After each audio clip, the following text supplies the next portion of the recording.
সবথেকে ওর ভালো লাগার সবথেকে বড় দিক হলো ও আন্দোলনের সামনে থেকে আহ, সাহসিকতার সাথে অনেক সাহসিকতার সাথে ও আন্দোলন করেছে এবং এই ওর সাহসিকতাই আমাকে ভালো লাগছে এবং ও খুব মানে আপনি মনে করবেন যে এত ফ্যাসিস্ট হাসিনার বিরুদ্ধে এত সাহস নিয়ে যারা নামবে তারা আসল দেশপ্রেমিক, যারা দেশকে ভালোবাসবে তারা মানুষকে ভালোবাসতে পারে, আমি যেটা মনে করি।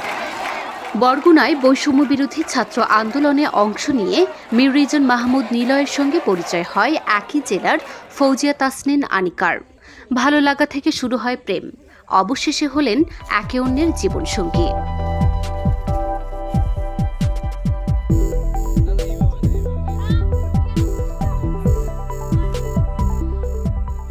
শুক্রবার বিকেলে আন্দোলনের প্রায় ৫ মাস পর বিয়ের পিঁড়িতে বসে প্রেমের পূর্ণতা দেন নিলয় ও আনিকা।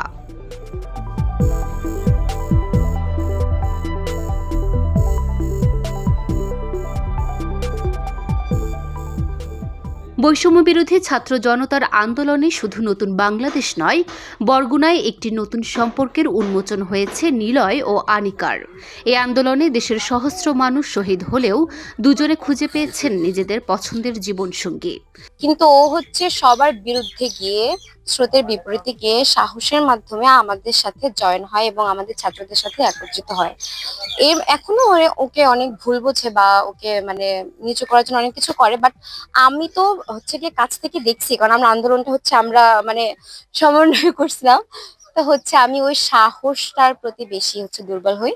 আর সততা, সততা কেন আমাদের মানে আমরা যখন মিটিং করি তখন হঠাৎ করে কোন একটা রাজনৈতিক সংগঠন তাকে জানায় যে মানে লোভ দেখায় যে এরকমের মাধ্যমে আন্দোলন তাদের ব্যানারে করতে, মানে তাদের ব্যানারে করার জন্য। তো ও হচ্ছে তখন নিষেধ করে দেয় যে না, আমি ছাত্র জনতার ব্যানারই করব। তো ওই যে সততা জিনিসটা তার প্রতি আমি দুর্বল হই, বাট ওরকমের কোনো প্রেমের প্রতি বা এরকম কিছু ছিল না। সেটা হয় হচ্ছে 5ই আগস্ট। কারণ 5ই আগস্ট এত মানুষ এত কিছুর মধ্যে আমি দেখছি যে সে আলাদাভাবে আমার প্রতি একটা কেয়ারিং ছিল এই জিনিসটা। এজন্য হ্যাঁ, ওই তখন থেকে দুর্বলতা। এরপরে তো 7ই আগস্ট আমাকে জানায় যে সে ডিরেক্ট প্রেমের প্রস্তাব না দিয়ে আমাকে বিয়ের প্রস্তাব দেয়। এরপরে আমাদের দুই ফ্যামিলি হচ্ছে কথা বলে, দেন এই তো এখন ফাইনালি আমরা একসাথে। কালার এক্সপার্ট, জর্জ স্যাপ এবং মাইল্ড অন হ্যান্ডস টেকনোলজি সমৃদ্ধ অরিক্স ক্রিস্টাল ওয়াশ আপনার লন্ড্রি এক্সপার্ট। 5 আগস্ট যখন আমরা বিজয় উল্লাস করতেছি তখন আহ বিজয় মিছিল থেকে দেখতেছি ও খুব মানুষজনের মধ্যে খুব একটা মানে পড়ে যাওয়ার অবস্থা। তখন আমি ওকে সেভ করি, ওইখান থেকে ওর উপর দিয়ে আমার একটা কেয়ারিং আসে। আর পরবর্তীতে আমরা আমাদের ফ্যামিলিকে জানাই, ও আর আম্মুকে জানাই, আমি আমার বাসায় জানাই। এবারে তারা সিদ্ধান্ত নেয় আচ্ছা তাহলে কিছু মাস পরে তোমাদের আনুষ্ঠানিকভাবে আমরা সবকিছু কার্যক্রম করবো। আর আজকে সেই দিনটা আসলো। না, আমরা যখন দুইজন দুইজনকে মনে করলাম যে আমরা মানে একজন আরেকজনকে পছন্দ করলাম, এর পরবর্তীতে আমরা মানে সিদ্ধান্ত নিলাম আমরা ওইভাবে না হারাম রিলেশন না কইরা সাথে সাথে ফ্যামিলিকে জানাবো। তো ও আর ফ্যামিলিকে জানাই, কিছুদিনের মধ্যে তারাও রাজি হয়, আমি আমার ফ্যামিলিকে জানাই, তারাও রাজি হয়।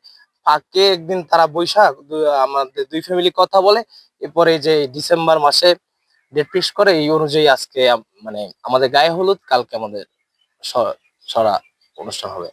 তবে দেশের স্বার্থে যে কোনো প্রয়োজনে আবারও সদা প্রস্তুত থাকবেন বলে জানিয়েছেন তারা। আন্দোলন চলাকালীন সময়ে সবার সঙ্গে একত্রে থাকলেও গত 5ই আগস্ট থেকে দুজনের ভালো লাগা শুরু হয়। পরবর্তীতে 7ই আগস্ট ভালোবাসা প্রকাশের পর 25শে আগস্ট দুজনের সম্পর্কের বিষয়টি তাদের পরিবারকে জানান। পরে উভয় পরিবারের সম্মতিতে প্রণয়ে রূপ নেয় তাদের প্রেম। সবসময় দেশ গঠনের জন্য আমরা পাশে আছি।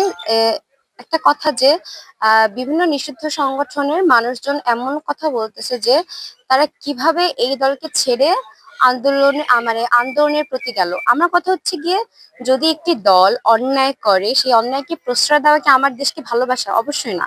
নিরপেক্ষ থেকে দেশকে ভালোবাসবো। কোনো দল যদি সামনেও আসে, কোনো সরকার, বর্তমানে যে সরকার আছে সেই সরকারও যদি কখনো ভুল করে আমরা তার বিরুদ্ধেও যাব, শুধুমাত্র দেশের জন্য।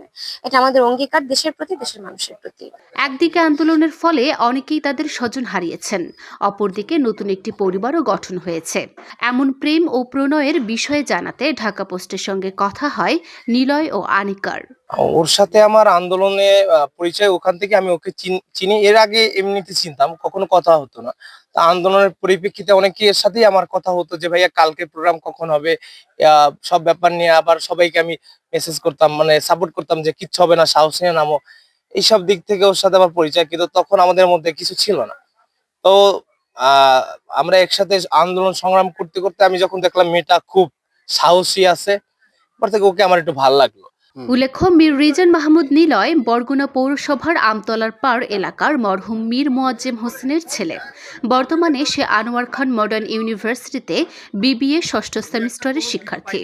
বরগুনা পৌরসভার কলেজ রোড এলাকার মনোয়ারুল ইসলাম শামীমের মেয়ে ফৌজিয়া তাসনিন আনিকা সরকারি ব্রজমোহন কলেজের রসায়ন বিভাগের অনার্স প্রথম বর্ষের শিক্ষার্থী।